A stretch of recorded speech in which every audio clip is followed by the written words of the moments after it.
वर्णिवेशरमणीयदर्शनं मन्दहासरुचिराननाम्बुजम् उजितं सुरनरोत्तमैर्मुदा धर्मनन्दनमहं विचिन्तये।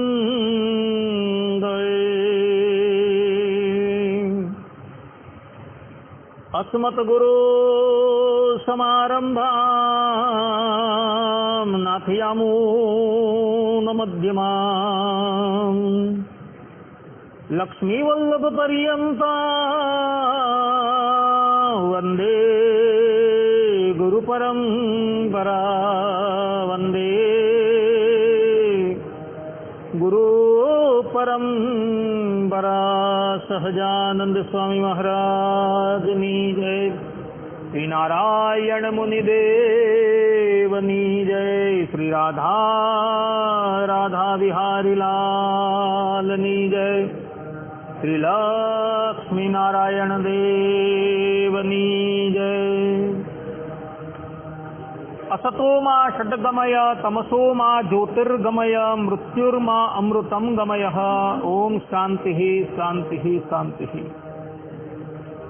निखिल हे प्रत्यनेक कल्याणिकतान श्वेतर समस्त वस्तु विलक्षण अनंत कोटि ब्रह्मांड नायक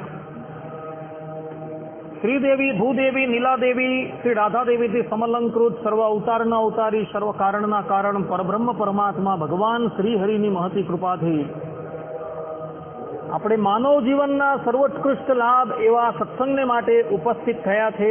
ઉપસ્થિત થનારા દરેક ભગવત ભક્તના હૃદયની અંદર અપરોક્ષ રૂપે બિરાજમાન એ જગતના એક જ કારણ એવા ભગવાન શ્રી હરિના ચરણારવિંદરની અંદર હું સાષ્ટાંગ દંડવત પ્રણામ કરી આજની આ કથાનો શુભારંભ કરું છું। ભગવાન સ્વામિનારાયણ શિક્ષાપત્રીની અંદર 107મા શ્લોકની અંદર કહે છે કે હૃદયે જીવત જીવે યો અંતર્યામી તયા સ્થિતઃ જ્ઞેયઃ સ્વતંત્ર ઈસૌ સ સર્વ કર્મ ફલપ્રદઃ। અર્થાત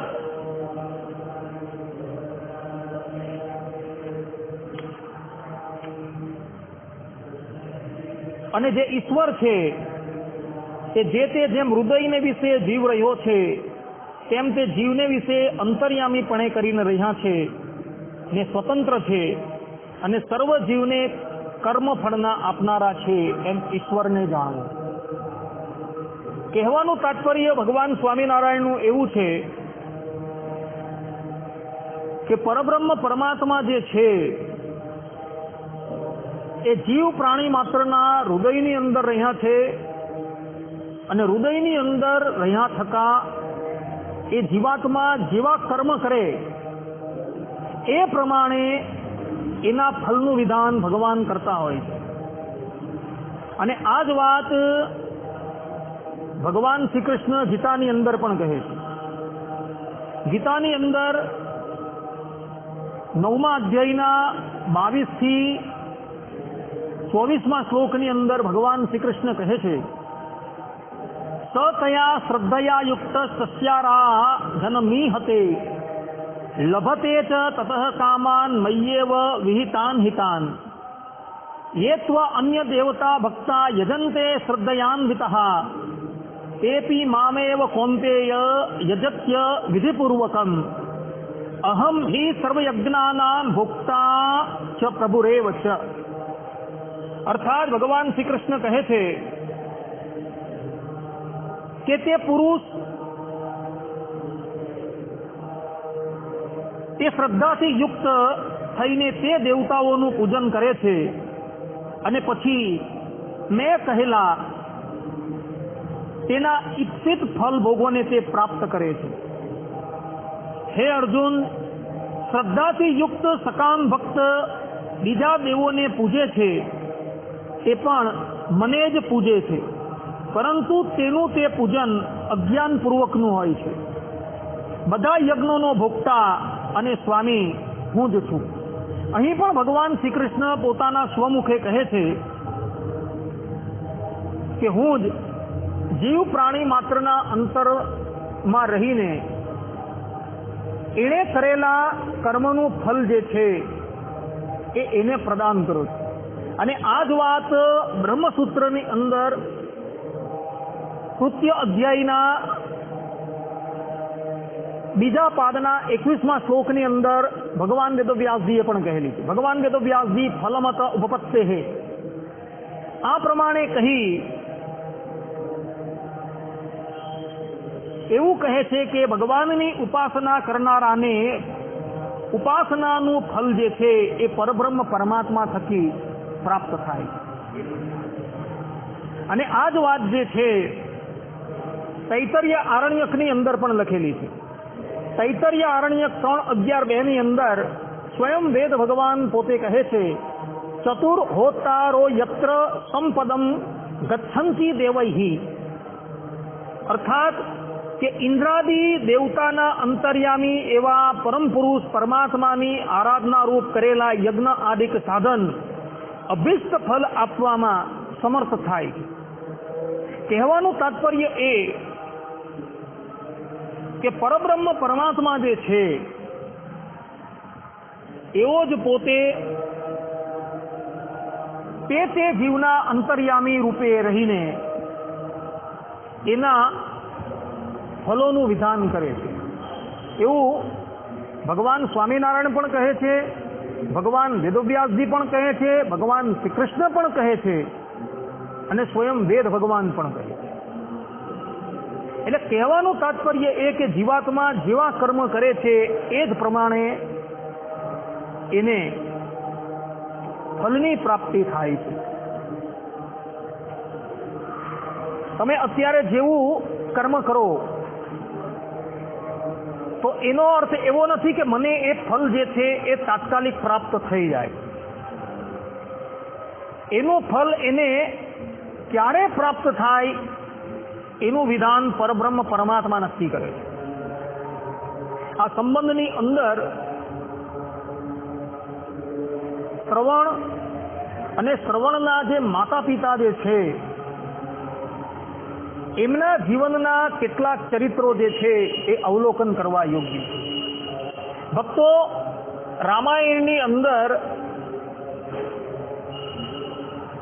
જે શ્રવણ બાળકનું ચરિત્ર આવે છે એ ચરિત્ર બહુ સંક્ષિપ્તની અંદર છે. શ્રવણના ચરિત્રની વિસ્તારપણે માહિતી જે છે એ આપણે પરશુરામ પુરાણની અંદર અને કૃતવાસ રામાયણની અંદરથી પ્રાપ્ત થાય છે. શ્રવણના માતા પિતા જે હતા એના પિતાનું નામ હતું યજ્ઞદત્ત. એ પોતે બ્રાહ્મણ હતા અને એમના માતા જે હતા એ વૈશ્ય જાતિના હતા. એટલે એમના પિતા યજ્ઞદત્તે એક વૈશ્ય કન્યાની સાથે લગ્ન કરેલા અને એના થકી શ્રવણનો જન્મ થયો હતો. જન્મ થયા બાદ એના પિતાએ જાતકર્મ આદિ સંસ્કાર કર્યા. એના જ્યારે એ 8 વર્ષના થયા ત્યારે વિધિપૂર્વક એને યજ્ઞોપવિત સંસ્કાર આપવામાં આવ્યા. ગુરુકુલની અંદર એને ભણવા માટે મોકલ્યા અને ગુરુકુલમાં ભણીને વેદ વેદાંગના પ્રારંગત વિદ્વાન થઈને એ ઘરે આવે છે. અને ઘરે આવ્યા બાદ એના પિતા એક કુલવતી કન્યાની સાથે એના લગ્ન કરાવી દે છે. લગ્ન થઈ ગયા બાદ થોડો સમય વ્યતીત થતા શ્રવણના મનની અંદર એવી ઈચ્છા થઈ કે હું તપસ્યા કરવા માટે જાઉં અને તપસ્યા દ્વારા પરબ્રહ્મ પરમાત્માની આરાધના કરું અને ભગવાનને હું રાજી કરી લઉં.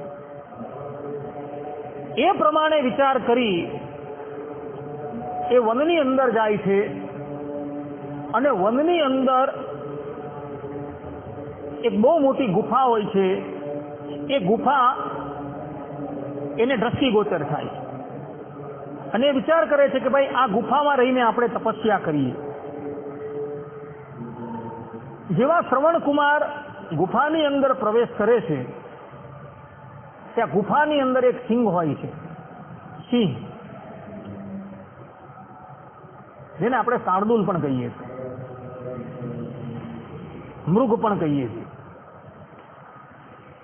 સિંહ જુએ છે એટલે શ્રવણકુમાર વિચાર કરે છે કે ભાઈ આ સિંહ જે છે એ તપસ્યાની અંદર વિઘ્ન કરનાર છે, માટે સિંહને અહીંયાથી ભગાવી દઈએ. અને સિંહને ગુફામાંથી ભગાવવા માટે એ સિંહની સાથે યુદ્ધ કરે છે. કેટલાય સમય પર્યંત સિંહની સાથે એનું યુદ્ધ ચાલતું રહે છે. એવા જ સમયની અંદર ભગવાનના આવેશ અવતાર એવા પરશુરામ ભગવાન એ ગુફાની પાસે આવી જાય છે.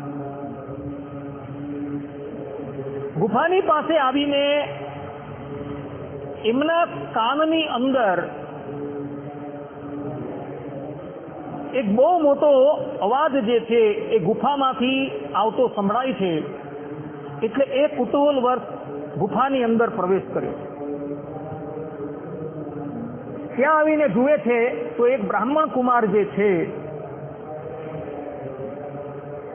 એ સિંહની હાથે યુદ્ધ કરતો હોય. પરશુરામ ભગવાન એક જ હુંકાર મારે છે એટલે પેલો સિંહ જે છે એ ત્યાંથી પલાયન થઈ જાય. શ્રવણકુમારે જોયું કે ભગવાન પરશુરામ આવેલા છે. એ પરશુરામ ભગવાનની પાસે જાય છે અને પરશુરામ ભગવાનને પગે લાગે છે. સર્વજ્ઞ એવા પરશુરામ ભગવાન શ્રવણકુમારની મનસ્થિતિ જાણી જાય છે. એટલે શ્રવણને ઉદ્દેશીને કહે છે કે બેટા, તું તપસ્યા કરવાનું રહેવા દે અને ઘરે જા અને તારા માતા પિતાની તું સેવા કર. માતા પિતાની સેવાથી જ તારું કલ્યાણ થઈ જશે. આ પ્રમાણે પરશુરામ ભગવાન કહે છે. એટલે શ્રવણ એમના ચરણમાં વંદન કરી પોતાના ઘરે આવે અને ઘરે આવીને જુએ છે તો એના માતા પિતાના નેત્ર જે છે એ જતા રહ્યા હોય, એ પ્રજ્ઞાચક્ષુ થઈ ગયા હોય. શ્રવણ દોડતો દોડતો આવે છે, પોતાના માતા પિતાના ચરણમાં પડે છે અને પોતાના પિતા યજ્ઞદત્તને પૂછે છે કે પિતાજી, તમારા આ ચક્ષુ જે છે એ કેવી રીતના ગયા?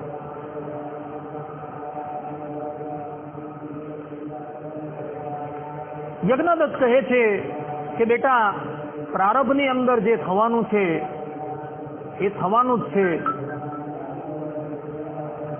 અમારા જ કોઈ પૂર્વના પ્રારબ્ધ હશે એને લઈને અમારા ચક્ષુ જે છે એ જતા રહ્યા. પોતાના પતિ પુનઃ ઘરે આવ્યા એટલે શ્રવણની પત્ની જે છે એ અત્યંત પ્રસન્ન થાય છે અને શ્રવણ કુમારને ભોજન કરવા માટે બેસાડે છે. સાથે એના પિતા યજ્ઞદત્ત અને એના માતા પણ ભોજન કરવા માટે બેસે. પરંતુ શ્રવણના જે પત્ની હતા ને, એ શ્રવણની ઉપર પ્રેમ રાખતા હતા, પરંતુ એના માતા પિતાની ઉપર પ્રેમ રાખતા ન હતા. એટલે શ્રવણ કુમાર ભોજન કરવા માટે બેઠા એટલે એમને તો વિવિધ પ્રકારની વાનગીઓ જે છે એને પીરસી, પરંતુ શ્રવણના માતા પિતાને એણે ગાણીની અંદર જ્યારે તેલ પીસો અને ઘાણીની અંદર અંતે પેલો જે કચરો રહી જાય ને એ કચરો ખાવા માટે પીરસેલો. શ્રવણકુમાર આ દ્રશ્ય જોઈને વિચારવા લાગે છે કે મારા માતા પિતાના ચક્ષુ જે છે એ આ ખાવાથી જ ગયા છે. એને સમજતા વાર નહીં લાગી. એટલે એ ભોજનને એક બાજુ મૂકીને ત્યાંથી ઊભા થઈ જાય. હવે શ્રવણના માતા પિતાના ચક્ષુ કેમ ગયા? તો એની અંદર પણ કૃતવાસ રામાયણની અંદર એક કથા આવે છે. કથા એવી હતી કે આ શ્રવણના પિતા યજ્ઞદત્ત અને એની માતા પૂર્વજન્મની અંદર એક રાજા અને એક રાણી હતા. એ રાજા અને રાણી એક વખત શિકાર ખેલવાને અર્થે વનની અંદર જાય છે અને એ વનની અંદર એક કપોતના બાળકનો આ યજ્ઞદત્ત જે છે એ શિકાર કરી દે છે. અને આ કપોતની જે માતા અને એના પિતા એની આંખો ફોડી નાખે અને આંખો ફૂટી જાય છે. એટલે કપોત અને કપોતી એ બંને આ રાજા અને રાણીને શાપ આપે છે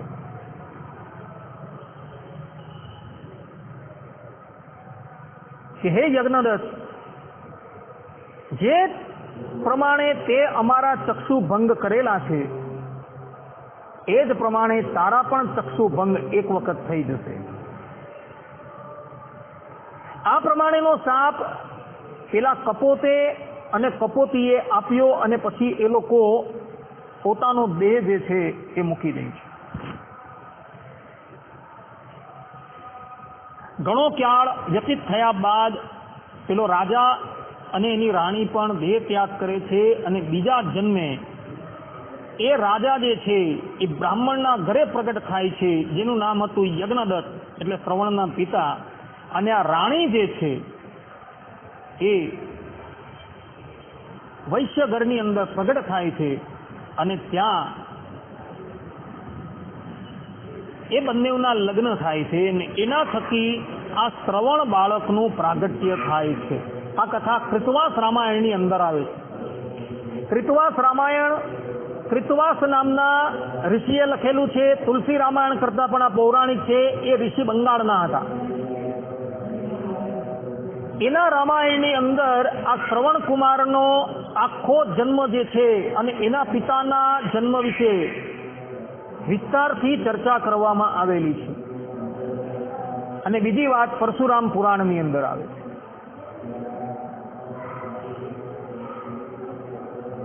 આ પ્રમાણે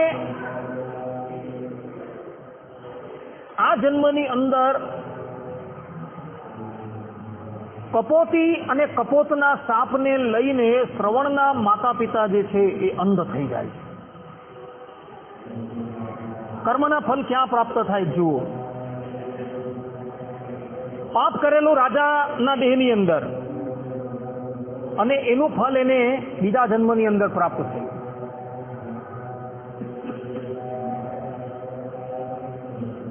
તે પછી શ્રવણ કુમાર જે છે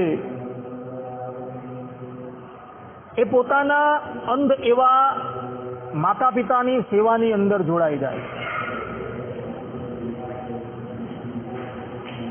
ઘણા વર્ષો પર્યંત પોતાના પિતાની સેવા કર્યા બાદ જ્યારે વૃદ્ધાવસ્થા આવે છે એના માતા પિતાની, ત્યારે એના માતા પિતા કહે છે કે બેટા, મનની અંદર એક ઈચ્છા છે કે અમારે તીર્થયાત્રા કરવી છે, માટે કૃપા કરીને અમને તો તીર્થયાત્રા કરવા લઈ જા. શ્રવણ કે ભલે. એટલે એક મજબૂત કાવડની એ રચના કરે છે. એમાં એક પલળાની અંદર એની માતાને બેસાડે છે અને બીજા પલળાની અંદર એના પિતાને બેસાડે છે. પત્નીને કહે છે કે અમે તીર્થયાત્રાએ જઈએ છીએ, તારે ઘરમાં જ રહેવાનું છે. એમ કહીને શ્રવણ બાળક જે છે એ પોતાના માતા પિતાને કાવડમાં ઉચકીને તીર્થયાત્રા કરાવતા હોય છે.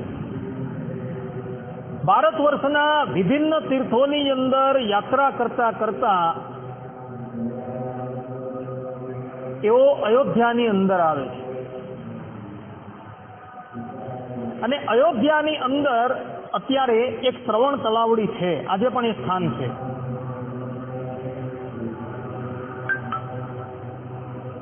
એ શ્રવણ તલાવડીથી થોડે દૂર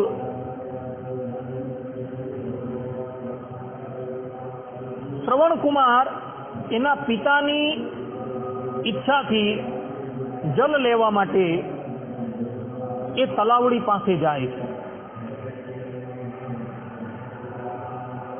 એ સમયે દશરથ રાજા જે હતા ને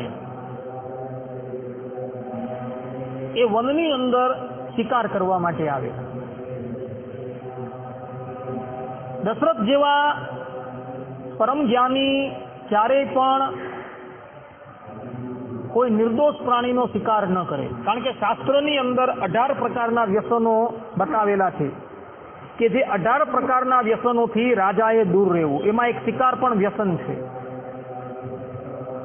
પરંતુ ઘટના શું બનેલી હતી કે જે તળાવલી હતી ને એ તળાવનું પાણી નિત્ય એક વરુ જે છે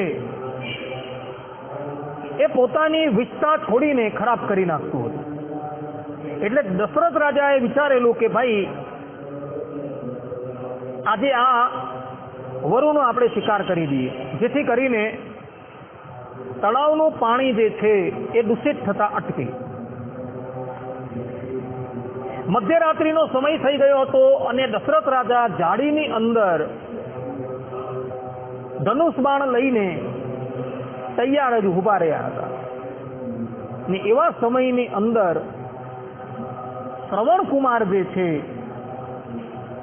એ પાણી લેવા માટે તળાવમાં ઉતરે છે અને પોતાનો કુંજો જે છે એ તળાવમાં બોળે છે. ત્યાં બોળ બોળ બોળ બોળ બોળ અવાજ આવે છે. અવાજ સાંભળીને દશરથ રાજા જે હતા એમને એમ કે પેલું વરુ જે છે એ જલપાન કરવા માટે આવેલું હશે, એટલે એ શબ્દવેગી બાણ ચડવે છે અને એ બાણ શ્રવણની છાતીમાં વાગે છે અને શ્રવણ જે છે એ ધડી પડે છે. યજ્ઞદત્તે પૂર્વજન્મની અંદર પેલા કપોતના બાળકને મારી નાખેલું હતું અને કપોત અને કપોતીએ શાપ આપેલો હતો. તો આ જન્મની અંદર એ જ યજ્ઞદત્ત પોતાની સામે પોતાના બાળકનું મૃત્યુ જુએ છે. જુઓ કર્મના ફળ ક્યાં આવે છે. જે પ્રમાણે પેલો કપોત અને કપોતીની સામે પેલા રાજાએ બાણ મારીને એના બાળકને મોતને ઘાટ ઉતારી દીધેલું હતું, આજે એ જ કપોતના સાપને લઈને એ જ રાજા અને રાણી શ્રવણના માતા પિતા થયા છે અને એમની સન્મુખ જ દશરથ રાજા એને બાણ મારે છે.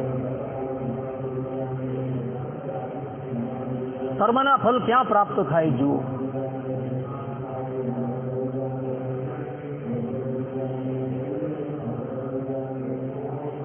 બાણ વાગતા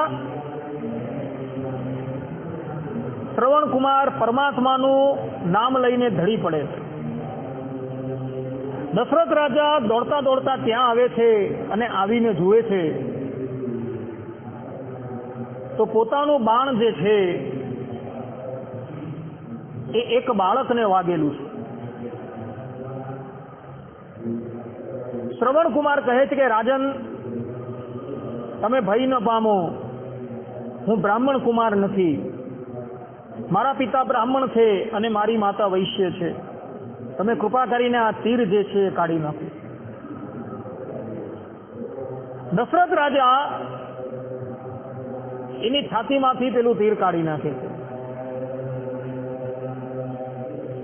મરતા મરતા શ્રવણ કુમાર દશરથ રાજાને કહે છે કે રાજન, મારા માતા પિતા જલ વગર તરસ્યા રહ્યા છે, માટે કૃપા કરીને આ જલ જે છે એ એમને પાન કરાવો છો. આટલું કહીને શ્રવણ કુમાર પોતાનો દેહ મૂકી દે છે અને ભગવાનના ધામમાંથી એક વિમાન આવે છે અને શ્રવણને લઈને એ ભગવત ધામ જતું રહે છે. તે પછી દશરથ રાજા જે છે એ પાણીનો કુંજો લઈને શ્રવણના માતા પિતા પાસે આવે છે અને શ્રવણના માતા પિતાને એ જલ પ્રદાન કરે છે. પરંતુ શ્રવણના માતા પિતા એ જાણી જાય છે કે આ અમારો પુત્ર શ્રવણ નથી. એ લોકો પૂછે છે કે ભાઈ તું કોણ છે, જે હોય તે બતાવો. ત્યારે દશરથ રાજા એ લોકોની સન્મુખ સમસ્ત ઘટના જે છે એ કહે છે. આ ઘટના સાંભળી શ્રવણની માતા જે છે એ તો ત્યાં જ દેહ ત્યાગ કરી દે છે અને શ્રવણના પિતા જે છે એ દેહ ત્યાગ કરતા પહેલા દશરથ રાજાને શાપ આપી દે છે કે જે પ્રમાણે અમે અત્યારે પુત્ર વિયોગે મૃત્યુ પામીએ છીએ, એ જ પ્રમાણે એક સમય એવો આવશે કે તમારે પણ પુત્ર વિયોગે મૃત્યુ પામવું પડશે. દશરથ રાજા કહે છે કે હે બ્રાહ્મણ દેવતા, તમે અમને શાપ આપીને જાણે વરદાન આપેલું છે. કારણ કે મારા ઘરે 700 રાણીઓ છે, પરંતુ કોઈને પુત્ર નથી. હવે તમારો આ શાપ જે છે એ મને જાણે આશીર્વાદ પ્રાપ્ત થઈ ગયો છે. હવે મને પણ પુત્રનું મુખ જોવા મળશે. શ્રવણના પિતા ભગવાનનું સ્મરણ કરતા દેહ ત્યાગ કરે છે અને એવા જ સમયની અંદર ભગવાનના ધામમાંથી એ યજ્ઞદત્તને અને એની ભાર્યાને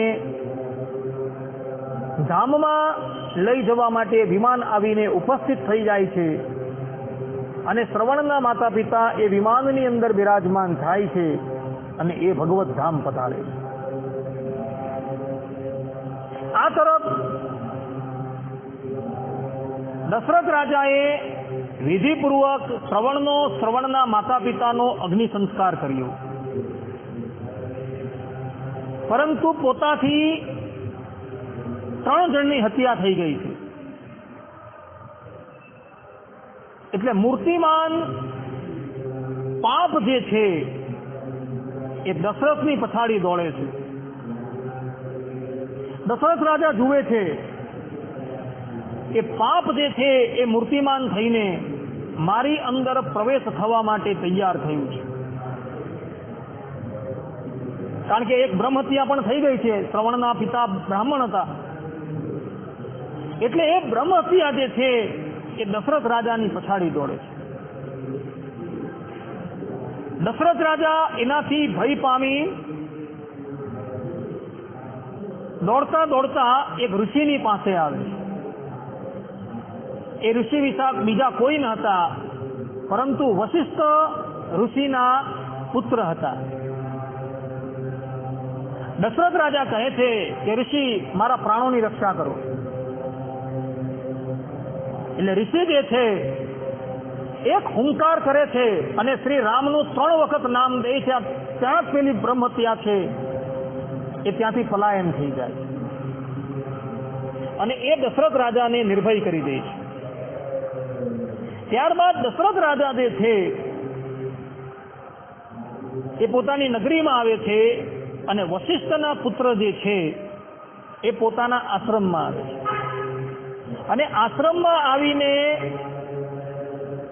એ પોતાના પિતા વશિષ્ઠજીને કહે છે કે પિતાજી, આજે રામ નામનો મહિમા જે છે એ અમે પ્રત્યક્ષ જોઈ લીધો. એને સંપૂર્ણ ઘટના જે છે એ વશિષ્ઠજીની સન્મુખ કઈ બતાવી એટલે વશિષ્ઠ ઋષિ જે છે એ ક્રોધાયમાન થઈ જાય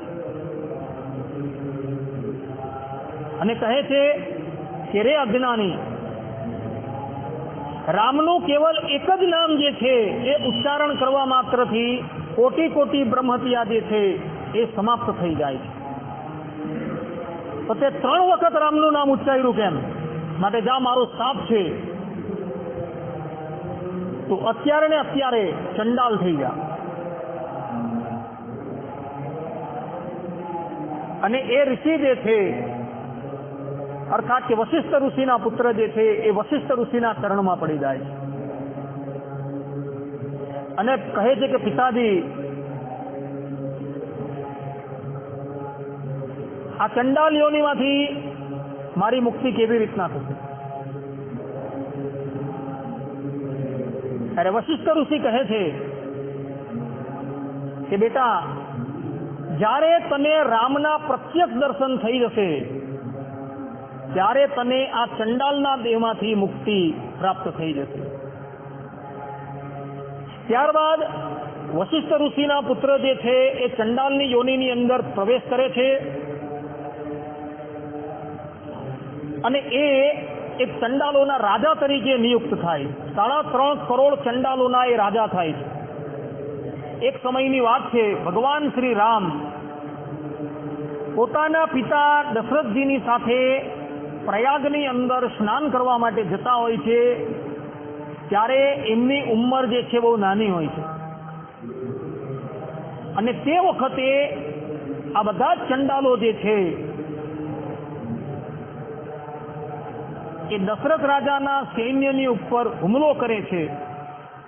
દશરથ રાજા તો બધાને મોતને ઘાટ ઉતારી દે છે, પરંતુ જે વશિષ્ઠ ઋષિનો પુત્ર જે ચંડાલ બનેલો હતો એ ભગવાન શ્રી રામની સન્મુખ દ્રષ્ટિ કરે છે અને ભગવાન શ્રી રામ એની સન્મુખ દ્રષ્ટિ કરે છે ત્યાં જ એ ચંડાલનો દેહ જે છે એ છૂટી જાય છે અને એ પુનઃ ઋષિના દેહની અંદર પ્રવેશ કરે છે.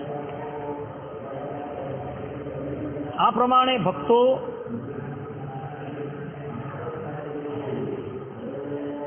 શ્રવણના અને એના માતા પિતાના જન્મની કથા એ પરશુરામ પુરાણની અંદર અને કૃતવાસ રામાયણની અંદર જોવા મળે છે.